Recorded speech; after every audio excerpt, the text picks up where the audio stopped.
आदाब, नमस्कार दोस्तों। मैं सलाउद्दीन नवीद रोशन रहे के इस नए अंक में आपका स्वागत करता हूं। दोस्तों, आज हम हाजिर हैं एक सवाल के जवाब को लेकर जो पूछा है नीरज कुमार जी ने। आप लिखते हैं, ये सीखना कैसे सिखाते हैं सर। यानी कि आप जानना चाहते हैं कि बच्चे को सीखना कैसे सिखाएं। तो दोस्तों, इस सवाल के जवाब में हम एक सीरीज शुरू कर रहे हैं जो शायद 2 अंकों में होगी, पार्ट 1 और पार्ट 2। आज हम पार्ट 1 की बात करेंगे कि सीखना क्या है और उसे कौन कौन से फैक्टर प्रभावित करते हैं, यानी कौन कौन से तत्व हैं, फैक्टर्स हैं जो उसको अफेक्ट करते हैं। आज की बात शुरू करने से पहले अगर आपने अभी तक हमारा चैनल सब्सक्राइब नहीं किया है तो कृपया सब्सक्राइब करें, लाइक करें, शेयर करें ताकि हम हर उस फैमिली तक पहुंच सकें जिसको हमारी जरूरत हो सकती है। सीखना सिखाना। Learning is the process of acquiring new understanding, knowledge, behaviour, skills, values, attitudes and preference. अब यहां पर बहुत सारी चीजें हैं। क्या है? एक्वायरिंग मतलब ग्रहण करना या सीखना या लेना या समझना। क्या? न्यू अंडरस्टैंडिंग यानी नई नई बातें, नई नई चीजों को समझना।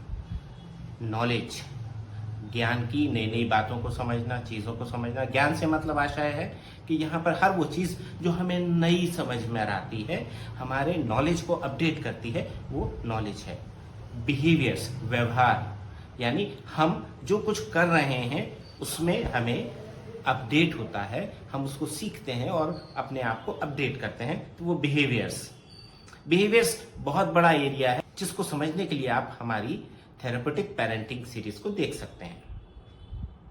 स्किल्स यानी कौशल, यानी हमारे काम करने की जो ताकत है या जो खूबी है, जो बारीकी है, हम उसको सीखते हैं। कोई भी स्किल हमारे परफेक्शन को दिखाता है और जब हम उस परफेक्शन की तरफ बढ़ते हैं तो वो स्किल्स होते हैं। वैल्यूज यानी नीति से मतलब ये है कि अगर हमारे मोरल है, एथिक्स है, तो हम उनको फॉलो करते हैं और उनको हम सीखते हैं। जैसे जैसे हम सीखते जाते हैं वैसे वैसे हमारी वैल्यूज इंक्रीज होती जाती हैं। वैल्यूज इंक्रीज से मतलब ये है कि मान लीजिए मैं बड़ों को देखकर अपनी सीट छोड़ देता हूँ, बुजुर्गों को देखकर अपनी सीट छोड़ देता हूँ, लेडीज को देखकर अपनी सीट छोड़ देता हूँ। ये मेरी वैल्यूज हैं, ये मेरी नीतियां हैं जो मुझे बेहतर बनाती हैं और मेरी छवि को बेहतर बनाती हैं, इमेज को बेहतर बनाती हैं। एटीट्यूड्स यानी दृष्टिकोण। यहाँ पे एटीट्यूड से मतलब यह है कि हम किसी चीज के बारे में, चीज से मतलब आशय यह है कि किसी भी इंसान के बारे में, जगह के बारे में, किसी भी ऑब्जेक्ट के बारे में हम जो सोचते हैं, जो समझते हैं, वो एटीट्यूड होता है, दृष्टिकोण होता है और वो हमारे नॉलेज और एक्सपीरियंस पर बेस्ड करता है। तो हम एटीट्यूड्स को अपडेट करते हैं थ्रू द लर्निंग। और प्रेफरेंसेस, यहाँ प्रेफरेंसेस से मतलब है कि ये तय करना कि पहले क्या। मान लीजिए मेरे पास 2 चीज हैं, तो पहले क्या, पहले कौन सी चीज मैं अपने पास रखना चाहूंगा या दूसरे को देना चाहूंगा। तो प्रेफरेंसेस तय करते हैं कि मुझे 2 काम में से पहले कौन सा करना है या पहले कौन सी चीज लेनी है। इस तरीके से हम प्रेफरेंसेस को तय करते हैं। The ability to learn is processed by humans, non humans, animals and some machines. अब यहाँ पर कहते हैं कि जो एबिलिटी ऑफ लर्निंग है, यानी सीखने की जो ताकत है, वो इंसानों में होती है, जानवरों में होती है, कुछ मशीनों में भी होती है। क्योंकि आर्टिफिशियल इंटेलिजेंस की जो बात हम सुन रहे हैं वो मशीनी लर्निंग की ही बात है। तो यहाँ पर इंसानों के अलावा जानवर या हम कहें कि पशु पक्षी और मशीन्स भी सीखते हैं। अब यहां पर सवाल आता है कि कौन कौन से फैक्टर हैं जो सीखने को अफेक्ट करते हैं, प्रभावित करते हैं या जिनका सीखने पर असर होता है। सीखने पे सबसे पहला असर होता है एबिलिटी। एबिलिटी यानी ताकत। ताकत यानी हमको कुदरत से जो कुछ भी अच्छी और बुरी चीजें मिली हैं। अब यहाँ अच्छी से मतलब क्वालिटीज है, क्वालिटीज चाहे वो अच्छी हो या बुरी हो, दोनों का मतलब है। यानी हमें देखने की ताकत मिली है, हमें सुनने की ताकत मिली है, हमें समझने की ताकत मिली है, हमें छू कर महसूस करने की ताकत मिली है, हमें खुशबू या बदबू में डिफरेंस करने की ताकत मिली है। हमें बहुत सारी क्वालिटीज मिली हैं जो हमारी एबिलिटीज हैं। ऐसे ही कुछ इनएबिलिटीज हैं, कुछ कमियां हैं, तो वो कमियां और खूबियां सब मिलाकर हमारी एबिलिटीज हैं जो हमारी लर्निंग को अफेक्ट करती हैं। दूसरी इनएबिलिटीज यानी कमियां। कमियां हम ऊंचा सुनते हैं, हम कम देख पाते हैं, हम चश्मे की मदद से ही देख पाते हैं, या कोई और कमी है। तो जो भी कमी है वो हमारी इनएबिलिटीज में जाएगी, चाहे वो आंख से रिलेटेड हो या कान से रिलेटेड हो या स्किन से रिलेटेड हो या किसी और सेंस से रिलेटेड हो, वो हमारी कमी हो जाती है। डिसेबिलिटी, थर्ड फैक्टर जो है वो है डिसेबिलिटी। अब यहाँ पर डिसेबिलिटी का मतलब विकलांगता से है या एक परमानेंट कंडीशन जो हमारे किसी सेंस ऑर्गन को, स्पेशली सुनने या बोलने को, आंखों को या कानों को, उनके पावर को अफेक्ट करती है, उनको कम कर देती है। और इतना कम कर देती है कि हम उसके बगैर सीखना मजबूर हो जाते हैं, सीखने के लिए मजबूर हो जाते हैं। तो वो हमारी डिसेबिलिटी हो जाती है। यहां पर कई बार इंटेलेक्चुअल डिसेबिलिटी बहुत बड़ा रोल प्ले करती है। इंटेलेक्चुअल डिसेबिलिटी के बारे में जानने के लिए आप हमारे इंटेलेक्चुअल डिसेबिलिटी के वीडियोस को देख सकते हैं। चौथी जो चीज है जो बहुत बड़ा रोल प्ले करती है वो होती है इंटरेस्ट। इंटरेस्ट यानी रुचि, यानी पसंद। मुझे क्या पसंद है, क्या पसंद नहीं है। अगर मेरे पसंद की चीज होगी तो मैं आराम से खा लूंगा, आराम से पहन लूंगा, आराम से घूम लूंगा, आराम से चला जाऊंगा उस शख्स के साथ जो मुझे पसंद है। लेकिन अगर मेरे पसंद का नहीं है तो मैं अवॉइड करूंगा, नेग्लेक्ट करूंगा, रेजिस्ट करूंगा, रोकूंगा, जो भी होगा मैं उस चीज को अवॉइड करूंगा। तो यहां पर यह जानना बहुत जरूरी है कि इंटरेस्ट क्या है। लेकिन यहां पर एक चीज और इंपॉर्टेंट है कि अगर हम इंटरेस्ट के पीछे भागते रहेंगे तो अपनी मुख्य यानी मेन ऑब्जेक्ट को भूल सकते हैं, छोड़ सकते हैं, जो कि गलत होगा। तो यहां पे हमें इंटरेस्ट सेकंड पोजीशन में रखना होता है और प्राइमरी पोजीशन होती है ऑब्जेक्टिव। अब कोशिश ये करते हैं कि उस ऑब्जेक्टिव को इंटरेस्टिंग बना दें। लास्ट का जो फैक्टर है वो है एटीट्यूड यानी दृष्टिकोण। दृष्टिकोण सीखने और सिखाने के मामले में बहुत बड़ा रोल प्ले करता है। और अगर मैं ये कहूं कि सीखना और सिखाना एटीट्यूड के बेस पर दरवाजा खोलने या बंद करने जैसा होता है। जैसे अगर मैं ये मान लूं कि मेरा वीडियोस बनाना बेकार है, कोई फायदा नहीं है, तो मैंने अपना दरवाजा बंद कर रखा है। अब मैं अगर कोशिश भी करूंगा तो मैं कुछ नहीं कर पाऊंगा। क्यों? क्योंकि मेरी प्राइमरी सोच ये है कि बनाना बेकार है, मेरा एटीट्यूड ये है कि वीडियोस बनाना बेकार है।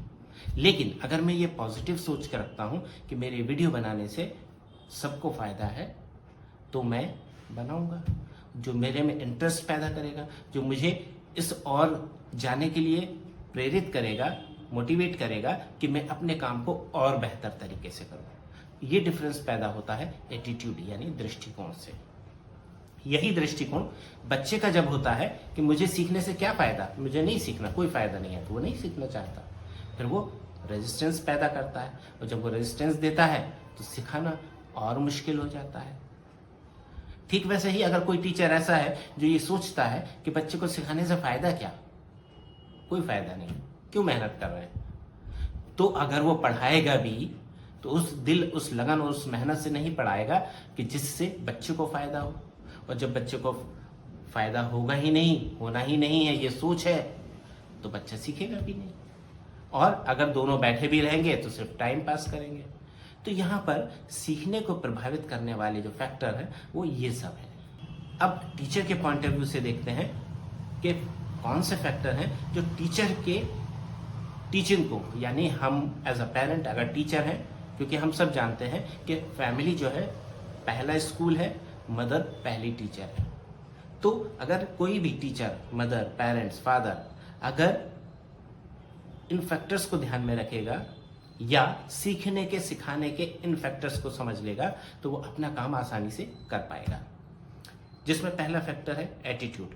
जैसा मैंने अभी बताया कि एटीट्यूड हमारे रास्ते का चुनाव करता है, वो हमारे रोड, पथ, डायरेक्शन का चुनाव करता है, पॉजिटिव या निगेटिव। अगर हम पॉजिटिव हैं तो अपना काम अच्छे से करेंगे, अगर हम नेगेटिव हैं तो अपना काम अच्छे से नहीं करेंगे। तो यहाँ पर एटीट्यूड जो है वो बिलोंग करता है पॉजिटिव या नेगेटिव एटीट्यूड का, दृष्टिकोण का। दूसरा एप्टीट्यूड। एप्टीट्यूड यानी इंटरेस्ट। हम अपने काम में अपने बच्चे के साथ जिस लगन और मेहनत का मुजाहिरा करते हैं, उससे दिखाते हैं कि हम कितने अपने काम को अच्छे से करने के लिए तैयार हैं।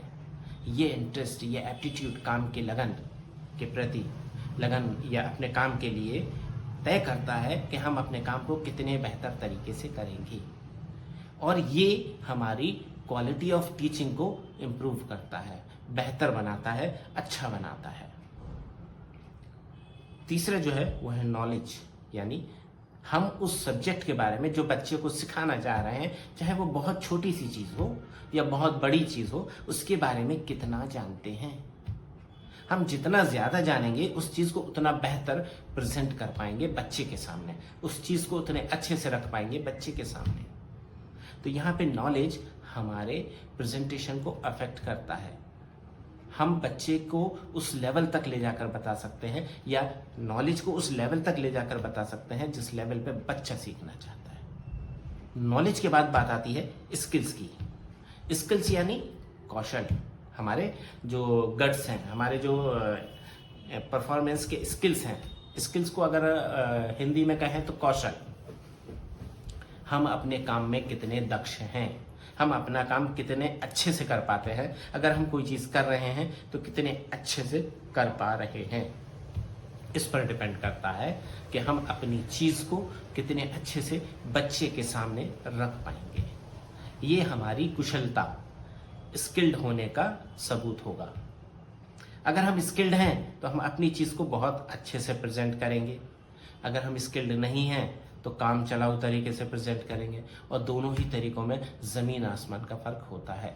बच्चे को जब हम टीच करते हैं तो बच्चा हमारे बैठने की पोजीशन, बात करने का तरीका, हमारी नजरें सबको पढ़ता है। तो जब वो सबको पढ़ता है तो डेफिनेटली उसका असर बच्चे पर पड़ता है। तीसरे जो फैक्टर्स हैं वो हैं टीचिंग लर्निंग मटेरियल। अब टीचिंग लर्निंग मटेरियल क्या है दोस्तों? यहाँ पर सबसे पहले मैं एक कॉन्सेप्ट क्लियर कर दूं कि टीचिंग लर्निंग मटेरियल का मतलब ये नहीं है कि आप रेडीमेड खरीदो, आप बाजार से खरीदो, रंग बिरंगे खरीदो, खिलौने खरीदो, बिल्कुल नहीं है। जो चीज आपके घर में आसानी से मिल सकती है पहले उनका इस्तेमाल करें। उसके दो फायदे हैं, पहला आसानी से मिल गई, मेहनत नहीं करनी पड़ी, दूसरा वो बच्चे के एनवायरनमेंट यानी वातावरण में है। जब बच्चे के एनवायरनमेंट में है, उसके माहौल में है, तो वो बार बार उसे देखेगा, बार बार उसको याद आएगा और वो रिकॉल करेगा और उसको अच्छे से याद हो जाएगा। तो यहाँ पे डिपेंड करता है कि हम किस चीज पर काम कर रहे हैं और उस चीज के लिए कितने मटेरियल की जरूरत है और कैसे मटेरियल की जरूरत है, और वो हम घर में कैसे मैनेज कर सकते हैं। अब जो मेन चीज है वो ये है कि मटेरियल सबसे पहले हमारे प्लानिंग, हमने जो ऑब्जेक्टिव दिमाग में बनाया है कि बच्चे को ये सिखाना है, अभी सिखाना है या कभी सिखाना है, जब जो सिखाना है तब वैसा मटेरियल हम इस्तेमाल करेंगे जो कि हमारी प्लानिंग पर बेस्ड होगा, अगर हम प्लानिंग करेंगे तो। अब यहाँ पर जो दूसरी इंपॉर्टेंट चीज है कि जब हम बात करते हैं इंटरेस्ट की, तो अब यहाँ पर बात आती है कि लर्नर यानी हमारे बच्चे का इंटरेस्ट क्या है, हमारे बच्चे को क्या पसंद है, कैसा पसंद है, हम उस तरीके का इन्वॉल्वमेंट अपने मटेरियल में कर सकते हैं, जिससे हमारा ऑब्जेक्टिव भी पूरा होगा और बच्चे का इंटरेस्ट भी डेवलप रहेगा या बना रहेगा।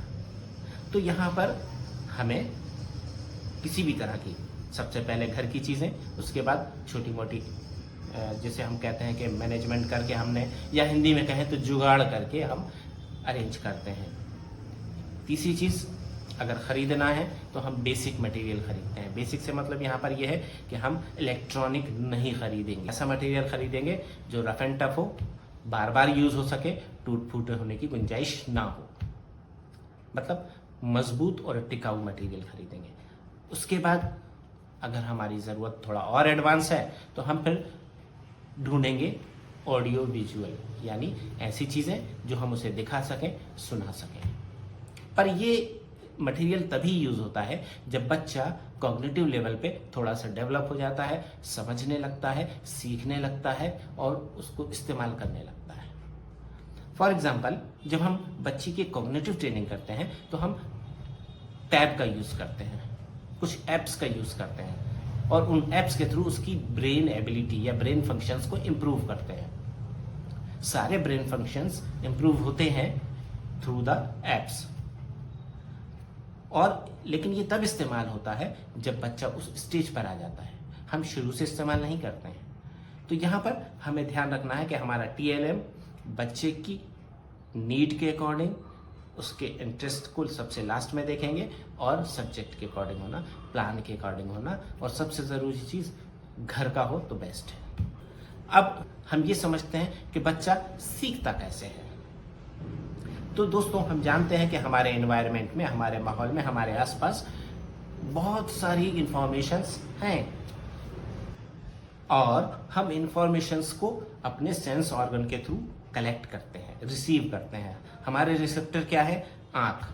आँखों से हम रिसीव करते हैं विजुअल इंफॉर्मेशन, यानी हर वो चीज़ जो हम देख सकते हैं हम आँखों के थ्रू परसीव करते हैं, रिसीव करते हैं। कानों के माध्यम से हम हर आवाज़ जो हमारे आसपास है हम उसको रिसीव करते हैं, ग्रहण करते हैं, लेते हैं।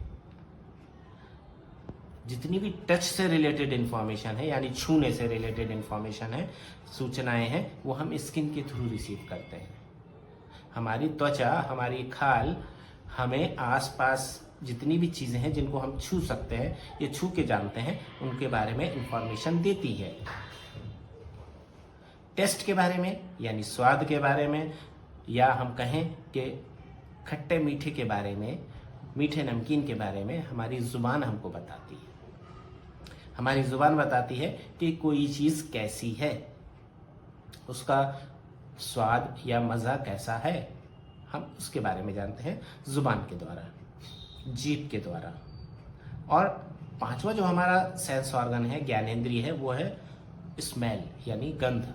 गंध कैसे लेते हैं? नाक के थ्रू। हम सूंघ कर बता सकते हैं कि सब्जी खराब हो गई है, या कौन से फूल की खुशबू अच्छी है, या आसपास कहीं से खुशबू या बदबू आ रही है। तो हमें हमारी बेसिक 5 ज्ञानेंद्रियां इस तरह से हमारे एनवायरनमेंट से इंफॉर्मेशन लेती हैं। लेने के बाद ब्रेन को भेजती हैं।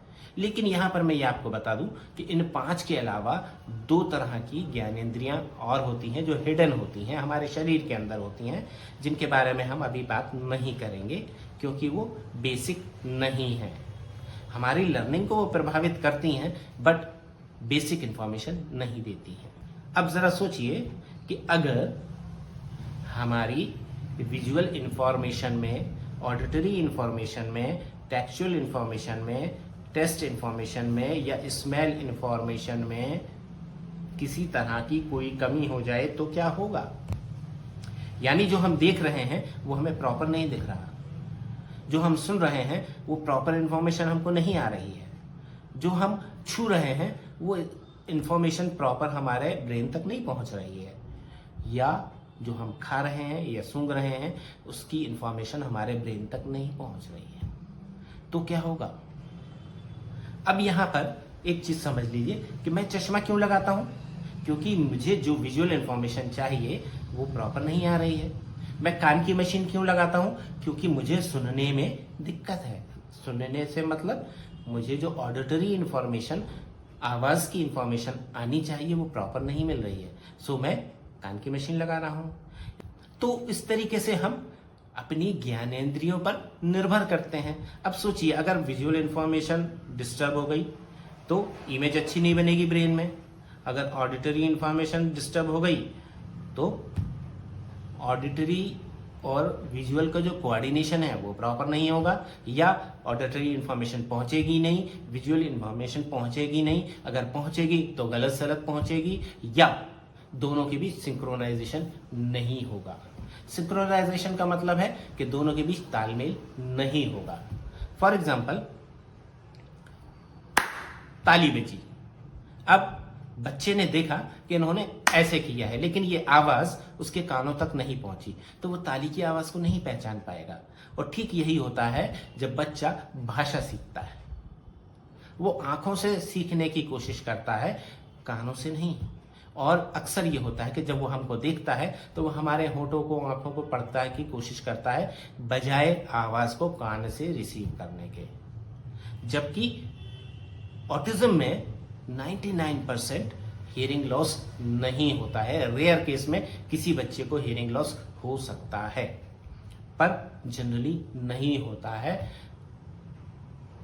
डॉक्टर्स बैरा करा लेते हैं, ऑडियोमेट्री कराते हैं, लेकिन फिर भी नॉर्मल आता है और बच्चा नहीं बोलता है। क्यों नहीं बोलता है? क्योंकि वो आंखों से सुनने की कोशिश कर रहा होता है बचपन से, शुरू से, तो उससे ध्वनि, आवाज, साउंड की इंफॉर्मेशन नहीं होती है। उसका डिस्क्रिमिनेशन यानी विभेदीकरण नहीं होता है। वो आवाजों में अंतर, फर्क नहीं कर पाता है, और जिसकी वजह से वो बोलना नहीं सीख पाता है। तो दोस्तों, अगर विजुअल इंफॉर्मेशन में दिक्कत है तो विजुअली जो इंफॉर्मेशन रिसीव करेगा वो प्रॉपर नहीं जाएगी। ऑडिटरी इंफॉर्मेशन में दिक्कत है तो ऑडिटरी इश्यूज होंगे, यानी सुनने बोलने से संबंधित इश्यूज होंगे। लेकिन बाकी चीज़ों से, चाहे वो स्किन का हो, स्मेल का हो, या टेस्ट का हो, इनसे अगर इनमें कोई इश्यू होगा तो बच्चे को सेंसरी इश्यूज हो सकते हैं, और उसके लिए हमें सेंसरी इंटीग्रेशन थेरेपी करानी चाहिए। लेकिन यहाँ पर सबसे पहले ये है कि डायरेक्ट शुरू करने से पहले हम कंफर्म करें कि क्या वाकई में सेंसरी इश्यूज हैं, जो कि बच्चे की सेंसरी प्रोफाइल या बच्चे का ऑटिज्म असेसमेंट कराते हैं जब हम Indian scale for assessment of autism के थ्रू, तो हमें पता लग जाता है कि बच्चे को सेंसरी इश्यूज हैं या नहीं है। अगर हैं तो किस लेवल के हैं। तो दोस्तों, हमने देखा कि सीखना और सिखाना, सीखने के पॉइंट ऑफ व्यू से बच्चे के सीखने को कौन कौन से फैक्टर प्रभावित करते हैं, टीचर के पॉइंट ऑफ व्यू से कौन कौन से फैक्टर बच्चे की टीचिंग को या लर्निंग को प्रभावित करते हैं, और TLM यानी टीचिंग लर्निंग मटेरियल की नजरिए से कौन कौन सी चीजें बच्चे की लर्निंग को प्रभावित करती हैं। अब यहाँ पर हमने ये भी देखा कि बच्चा सीखता कैसे है, और अगर उसके सेंस ऑर्गन, ज्ञानेंद्रियों में कोई दोष हो, कोई कमी हो, तो सीखने पर असर पड़ता है।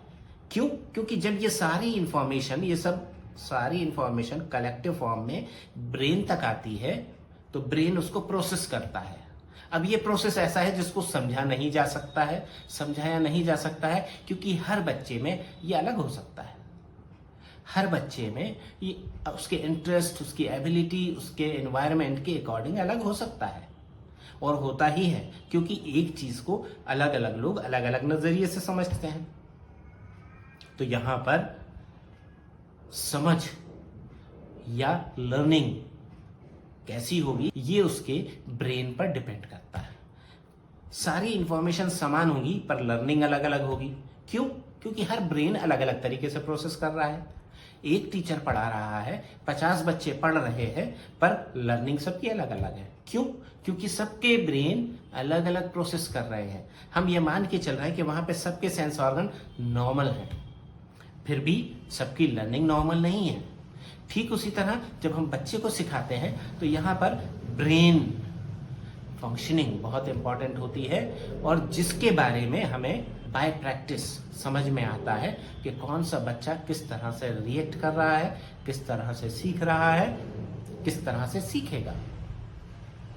तो यहाँ पर ब्रेन जब प्रोसेस करता है तो इन बल्ब के फॉर्म में आप समझ सकते हैं कि कॉन्सेप्ट बनते हैं, बिहेवियर बनते हैं। जब ये कॉन्सेप्ट बनते हैं, बिहेवियर्स बनते हैं, लर्निंग्स बनती हैं, स्किल्स बनते हैं, या जो भी चीज़ बच्चे ने अपडेट की है वो चीज़ बनती है, इस बल्ब के फॉर्म में आप समझ सकते हैं कि ये उसकी नई लर्निंग है, नए स्किल है, नया नॉलेज है, सारी चीज़ें हैं। ये बच्चा सीख गया है। अब इसका इस्तेमाल वो अपनी रूटीन लाइफ में कर सकता है, दैनिक जीवन में कर सकता है, अपनी जिंदगी में कर सकता है। दोस्तों, लर्निंग एक कंटिन्यूअस प्रोसेस है, यानी एक निरंतर प्रक्रिया है। निरंतर प्रक्रिया से मतलब आशय ऐसी प्रोसेस है, ऐसा प्रोसेस है, कंटिन्यूअस प्रोसेस है जो लगातार होता रहता है सारी जिंदगी। मैं आज भी सीख रहा हूं, हर व्यक्ति आज भी सीख रहा है। आप ये वीडियो देख रहे हैं, आप भी कुछ नया सीखेंगे। बच्चा जब कुछ देखता है, हर पल कुछ नया सीखता है। अब सवाल ये उठता है कि क्या वो सीखना चाहता है? अगर हाँ तो सीखता है, अगर ना तो नहीं सीखता है। फिर भी इंफॉर्मेशन तो जाती है, और जब इंफॉर्मेशन जाती है तो बच्चा लर्न करता है, डिफरेंस करता है, कुछ नया सीखता है, नया समझता है, नया ग्रहण करता है। दोस्तों, आज के अंक में बस इतना ही। अगर आपने अभी तक हमारा चैनल सब्सक्राइब नहीं किया है तो कृपया सब्सक्राइब करें, लाइक करें, शेयर करें ताकि हम हर उस फैमिली तक पहुंच सकें जिसको हमारी जरूरत हो सकती है। आप देखते रहिए रोशन राहें। मुझे दीजिए इजाजत। नमस्कार, जय हिंद।